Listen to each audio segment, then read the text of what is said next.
Conor McGregor has lost fights in the UFC, but here is the thing that nobody talks about.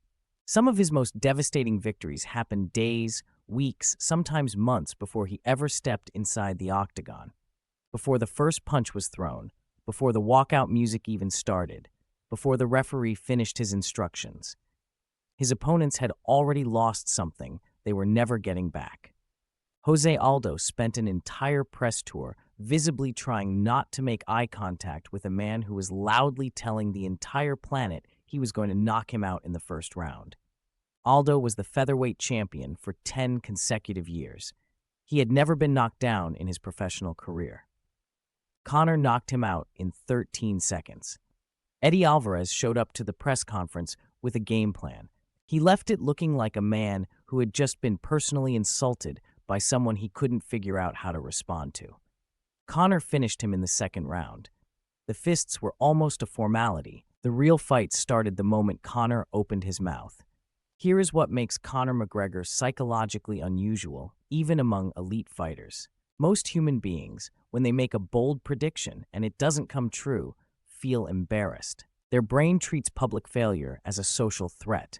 So they stop making bold predictions. They hedge. They stay vague. They say things like, "I'll do my best out there." Conor never got that memo. From day one, he made specific, loud, often completely unreasonable predictions about exactly how he was going to win, and then went out and won that way often enough that his brain genuinely started to believe that the predictions were just facts he was announcing early. And here is the psychological problem that creates for opponents.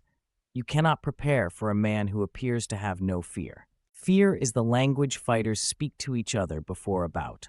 It is the entire point of the stare-down, the press conference, the trash talk. Conor didn't speak that language. He showed up and started teaching a different class entirely. Conor McGregor understood something about modern combat sports that most fighters learn too late or never learned at all. The fight is not just inside the octagon. The fight is everywhere. The press conference is a fight. The stare-down is a fight. The Instagram post at midnight is a fight. The suit he wears to the weigh-in is a fight. And while his opponents were busy training their left hook, Conor was busy training the entire media narrative to work for him. He would identify one specific insecurity in his opponent and laser focus on it publicly until the opponent either cracked under the pressure or overcorrected so aggressively trying to prove Conor wrong that they changed their own game plan. Chad Mendes was told he was a wrestler with no power and no chin. He spent the entire build-up trying to prove he could stand and trade with Conor, which is exactly where Conor wanted him. The man was basically running a psychological operation disguised as trash talk. Here is where actual science comes in and explains what Conor was doing to these men at a neurological level. When a human being experiences sustained psychological pressure, the kind that builds over weeks of press conferences, stare-downs, and media appearances, their body starts producing cortisol, the stress hormone, and cortisol does something very specific and very inconvenient to a fighter's performance. It narrows thinking. Under high cortisol, the brain defaults to familiar patterns. It stops being creative. It stops adapting. It essentially puts the decision-making part of your brain on energy-saving mode, right when you need it, running at full capacity. Which means by the time some of Conor's opponents stepped into the octagon, they were already operating on a compromised brain. They weren't thinking clearly. They were reacting emotionally. They were fighting to prove something instead of fighting to win something. And Conor McGregor against an emotional opponent who is trying to prove a point rather than execute a game plan is not a fair fight. It was never a fair fight. The octagon was just where he collected what he had already won.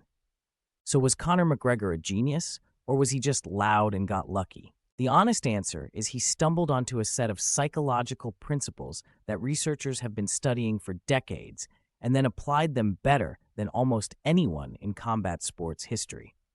Self-fulfilling prophecy is a documented psychological phenomenon where believing something with enough certainty actually changes your behavior in ways that make that thing more likely to happen.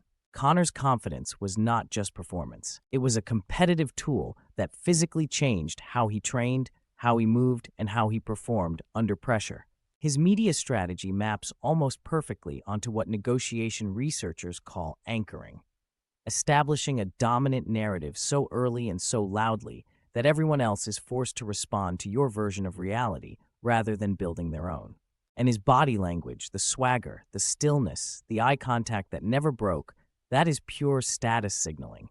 Humans are primates. We read dominance signals before we even consciously process them. Several of his opponents later admitted they felt something shift in themselves during the stare-down before a single punch was thrown. Conor McGregor did not just train to fight. He trained to win before the fight. And more often than not, it worked exactly the way he said it would, which is either a testament to the power of the human mind or proof that confidently announcing you are going to do something is genuinely half the battle. Probably both.